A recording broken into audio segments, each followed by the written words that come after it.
സാലിസ് പ്ലേറ്റിൻ്റെ പുതിയൊരു എപ്പിസോഡിലേക്ക് എല്ലാവർക്കും സ്വാഗതം. ഈ വർഷത്തേക്കുള്ള ലാസ്റ്റ് കേക്കാണ് കേട്ടോ ഇത്. ഈ കേക്ക് നല്ല സോഫ്റ്റാണ്, നല്ല ടേസ്റ്റിയാണ്. ഓവനോ ബീറ്ററോ ഒന്നും തന്നെ ഇതിൻ്റെ അകത്തേക്ക് ഉപയോഗിക്കണില്ല കേട്ടോ. എല്ലാവർക്കും ഉണ്ടാക്കാൻ പറ്റും. ഇതിലേക്ക് ഞാൻ ചേർക്കുന്ന കുറച്ച് ഡ്രൈ ഫ്രൂട്ട്സ് പറയാം. 1/2 കപ്പ് മഞ്ഞ ഉണക്കമുന്തിരി, 1/2 കപ്പ് കറുത്ത മുന്തിരി, സീഡ്ലെസ് ആണ് കേട്ടോ ഇത് രണ്ടും. 1/2 കപ്പ് ടൂട്ടി ഫ്രൂട്ടി എടുത്തിട്ടുണ്ട്, 1/4 കപ്പ് ക്രാൻബെറി എടുത്തിട്ടുണ്ട്, അതുപോലെ തന്നെ ബ്ലൂബെറി എടുത്തിട്ടുണ്ട് 1/4 കപ്പ്. ഈ ഡ്രൈ ഫ്രൂട്ട്സ് വലുതാണെന്നുണ്ടെങ്കിൽ നമ്മളൊന്ന് കട്ട് ചെയ്ത് ചേർത്ത് കൊടുക്കുന്നത് നല്ലതാണ്. ഇപ്പം നമ്മൾ എടുത്തേക്കണതെല്ലാം ഹാർഡായിട്ടുള്ള ഡ്രൈ ഫ്രൂട്ട്സ് ആണ്. നിങ്ങൾക്ക് ഏത് ഫ്രൂട്ട്സ് വേണമെങ്കിലും ചേർത്ത് കൊടുക്കാം. ഞാൻ ചേർത്ത ഫ്രൂട്ട്സാണ് ഇപ്പോൾ പറയണത് കേട്ടോ. ഇനി ഞാൻ കുറച്ച് സോഫ്റ്റ് ആയിട്ടുള്ള ഡ്രൈ ഫ്രൂട്ട്സ് എടുക്കുന്നുണ്ട്. 1/2 കപ്പ് വെച്ചിട്ട് ഡേറ്റ്സും അതുപോലെ തന്നെ പ്ലമ്മും ചെറുതായിട്ട് കട്ട് ചെയ്ത് വെച്ചിട്ടുണ്ട്. 3/4 കപ്പ് ബട്ടർ എടുത്ത് വെച്ചിട്ടുണ്ട്. ഇപ്പോൾ തൽക്കാലത്തേക്ക് നമുക്ക് ഇത്രയും സാധനങ്ങൾ മതി. ഇനി നമുക്ക് ഷുഗർ ഒന്ന് കാരമലൈസ് ചെയ്തെടുക്കാം. ടോട്ടൽ നമ്മുടെ കേക്കിന് വേണ്ടുന്നത് 3/4 കപ്പ് പഞ്ചസാരയാണ്. അതിൽ നിന്നും ഒരു 1/2 കപ്പ് പഞ്ചസാര എടുത്തിട്ട് നമുക്കൊന്ന് കാരമലൈസ് ചെയ്യാം. ഒരു പാൻ അടുപ്പത്തേക്ക് വെച്ചിട്ട് അതിൻ്റെ അകത്തേക്ക് ആ പഞ്ചസാര ഇങ്ങനെ നല്ലപോലെ സ്പ്രെഡാക്കി ഇട്ട് കൊടുക്കുക. വെള്ളമൊന്നും ഒഴിച്ചേക്കരുത്. മീഡിയം ഫ്ലെയിമിൽ ഈ പാനിൽ ഈ ഷുഗർ ഇങ്ങനെ കിടന്നാൽ ഇത് കാരമലൈസ് ചെയ്ത് എടുക്കാനായിട്ട് വളരെ എളുപ്പമായിരിക്കും. ഈ സമയത്ത് സ്പൂൺ വെച്ച് ഇളക്കുകയോ അങ്ങനെ ഒന്നും ചെയ്യരുത്. കുറച്ച് നേരം കഴിയുമ്പോൾ ഷുഗർ ഇത് ഈ കളറിലേക്ക് മാറും. അത്യാവശ്യമെങ്കിൽ മാത്രം ഒരു സ്പൂണോ അല്ലെങ്കിൽ സ്പാറ്റിലോ എന്തെങ്കിലും വെച്ചിട്ട് പതുക്കെ വേണമെങ്കിൽ ഒന്ന് അനക്കി കൊടുക്കാം. ഇപ്പോൾ ഷുഗർ കാരമലൈസ് ആയിക്കൊണ്ടിരിക്കുകയാണ്.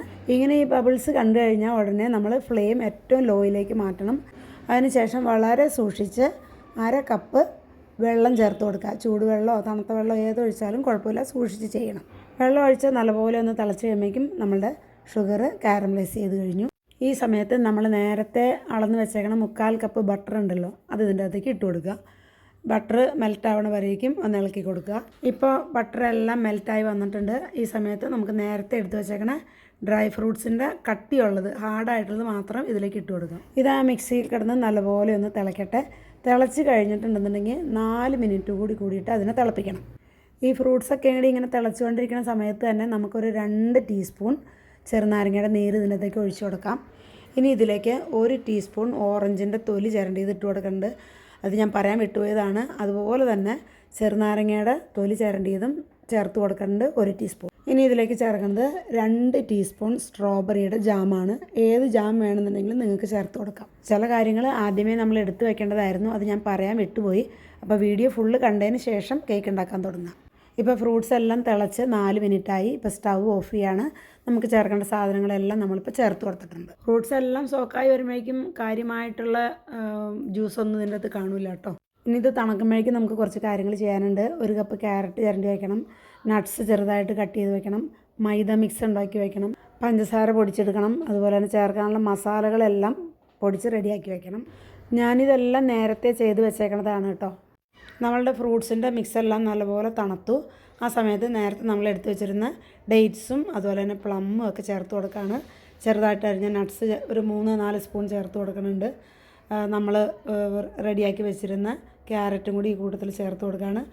1 സ്പൂൺ ലെമൺ സിസ്റ്റും കൂടെ കൂടിയിട്ട് ചേർത്ത് കൊടുക്കുന്നുണ്ട്. എല്ലാം കൂടെ ചേർത്തൊന്ന് മിക്സ് ചെയ്തിട്ട് നമുക്കൊരു സൈഡിലേക്ക് ഇതിനെ മാറ്റി വെച്ച് കൊടുക്കാം. എന്നിട്ട് നമുക്ക് ബാക്കി പണികൾ ചെയ്യാം. നേരത്തെ മെഷർ ചെയ്തതിൽ ഒരു 1/4 കപ്പ് പഞ്ചസാര ഇരിപ്പുണ്ട്. അതിൻ്റെ അകത്തൊരു 3 ഏലക്കായ ചേർത്തിട്ട് നല്ലപോലെ പൊടിച്ചെടുക്കാം. ഇനി നമുക്ക് മൈദമാവ് റെഡിയാക്കി വയ്ക്കാം. 3/4 കപ്പ് മൈദ, അതിൻ്റെ അകത്തേക്ക് 1 teaspoon baking powder, 1/2 teaspoon baking soda, 1/2 teaspoon coffee powder, 3/4 cup ഗ്രാമ്പു പൊടിച്ചത്, 3/4 കപ്പ് കറുകപ്പട്ട പൊടിച്ചത്, 3/4 കപ്പ് നട്ട്മഗ് അതായത് നമ്മുടെ ജാതിക്കായ പൊടിച്ചത്. ഇതെല്ലാം കൂടി ചേർത്തതിന് ശേഷം നല്ലപോലെ ഒന്ന് മിക്സ് ചെയ്ത് കൊടുക്കുക. നിങ്ങൾക്ക് ഒരു അരിപ്പയിൽ അരിക്കണം എന്നുണ്ടെങ്കിൽ അരിച്ചും എടുക്കാം. പക്ഷേ സ്പൂണും കൊണ്ട് നല്ലപോലെ പ്രസ് ചെയ്താൽ ഇതിൻ്റെ തരികൾ താഴത്തേക്ക് വീണ് കിട്ടുള്ളൂ. ഞാനും ഇതൊരു അരിപ്പയിൽ അരിച്ചെടുക്കുന്നുണ്ട്. ഒട്ടും തന്നെ വേസ്റ്റാക്കി കളയരുത്. കേക്ക് ബേക്ക് ചെയ്യാനുള്ള ചരുവൻ റെഡിയാക്കി വയ്ക്കണം. അതുപോലെ തന്നെ കേക്ക് ടിന്ന് റെഡിയാക്കി വയ്ക്കണം. ഇനി നേരത്തെ നമ്മൾ സോക്ക് ചെയ്ത് വെച്ചേക്കണം ഫ്രൂട്ട്സിൻ്റെ അകത്തേക്ക് പൊടിച്ച പഞ്ചസാര ഇട്ട് കൊടുക്കുക. ഒന്ന് മിക്സ് ചെയ്യുക. ഈ സമയത്ത് കേക്ക് ബേക്ക് ചെയ്യാനുള്ള ചരുവം നമ്മൾ അടുപ്പിലേക്ക് വെച്ചിട്ട് പ്രീ ഹീറ്റ് ചെയ്യുക. ഈ കേക്കിലേക്ക് നമ്മൾ 4 മുട്ടയാണ് എടുക്കുന്നത്. അതിൻ്റെ അകത്തേക്ക് 1/4 ടീസ്പൂൺ ഉപ്പും കൂടെ ചേർത്തതിന് ശേഷം ഒരു വിസ്കോ ഫോർക്കോ എന്തെങ്കിലും വെച്ചതിന് ശേഷം നല്ലപോലെ ഒന്ന് മിക്സ് ചെയ്തെടുക്കുക. നേരത്തെ സോക്ക് ചെയ്ത് വെച്ചേക്കണ ഫ്രൂട്ട്സിൻ്റെ അകത്തേക്ക് ഇത് ഒഴിച്ചു കൊടുക്കുക. നന്നായിട്ടൊന്ന് മിക്സ് ചെയ്യുക. ഇനി നമ്മൾ പൊടിച്ച് വെച്ചേക്കണ പഞ്ചസാര ഇതിൻ്റെ കൂടെ ചേർക്കുക. അതും കൂടെ ചേർത്തിട്ട് നല്ലപോലെ ഒന്ന് മിക്സ് ചെയ്യുക. ഇതിലേക്ക് നേരത്തെ നമ്മൾ ഉണ്ടാക്കി വെച്ചേക്കണ മൈദയുടെ മിക്സും കൂടെ കൂടിയിട്ട് ചേർത്തിട്ട് നല്ലപോലെ മിക്സ് ചെയ്തെടുക്കുക. ഒരുപാടിട്ട് കുഴച്ചുടയ്ക്കരുത്, നല്ലപോലെ വൃത്തിയായിട്ട് മിക്സ് ചെയ്യുക. ഇപ്പോൾ ദേ ഇതുപോലെ തിക്കായിട്ടായിരിക്കും ഈ മിക്സ് ഇരിക്കണത്.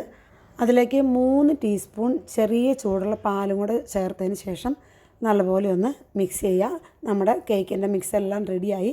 ഇത് നമുക്ക് കേക്കിൻ്റെ ടിന്നിലേക്ക് പകർത്താം. ഇപ്പം നമ്മൾ കേക്ക് മിക്സ് കേക്ക് ടിന്നിലേക്ക് ഒഴിച്ചു കൊടുത്തു. ഇനി ഇതിനെ ഒരു 3-4 പ്രാവശ്യം ഒന്ന് ടാപ്പ് ചെയ്യുക. ഇതിൻ്റെ അകത്തുള്ള ബബിൾസ് പോകാൻ വേണ്ടിയിട്ടാണ് ഇങ്ങനെ ചെയ്യണത്. ഇനിയും നമ്മൾ പ്രീ ഹീറ്റ് ചെയ്തിട്ടേക്കണം ചെരുവത്തിൻ്റെ അകത്തേക്ക് ഈ കേക്ക് മിക്സ് വെച്ച് കൊടുക്കുകയാണ്.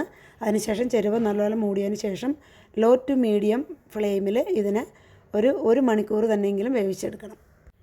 എനിക്ക് ഈ കേക്ക് ബേക്ക് ചെയ്തെടുക്കാനായിട്ട് 1.5 മണിക്കൂറിൽ കൂടുതലായിട്ടോ. കാരണം ഇത് നല്ല തിക്കായിട്ടുള്ള കേക്കാണ്. 3/4 കപ്പാണ് നമ്മൾ എടുത്തിട്ടുള്ളതല്ല എന്നുണ്ടെങ്കിൽ പോലും ഇത് വെയിറ്റ് നോക്കി കഴിയുമ്പോൾ 1.5 കിലോയുടെ അടുത്തുണ്ട്. അപ്പോൾ എല്ലാവരും ഈ കേക്ക് ട്രൈ ചെയ്യുക. ഇത് വളരെ ഈസിയാണ് ഉണ്ടാക്കാനായിട്ട്. നമുക്ക് കാണുമ്പോൾ ബുദ്ധിമുട്ടാണെന്ന് തോന്നിയാൽ പോലും ഭയങ്കര ഈസിയാണ് ഉണ്ടാക്കാനായിട്ട്. എല്ലാവർക്കും ക്രിസ്മസിൻ്റേതായിട്ടുള്ള നന്മകൾ ആശംസകൾ നേരുന്നു. അടുത്തൊരു നല്ല വീഡിയോയുമായിട്ട് കാണുന്നതുവരെ എല്ലാവർക്കും ബൈ ഫ്രം സാരീസ് പ്ലേറ്റ്.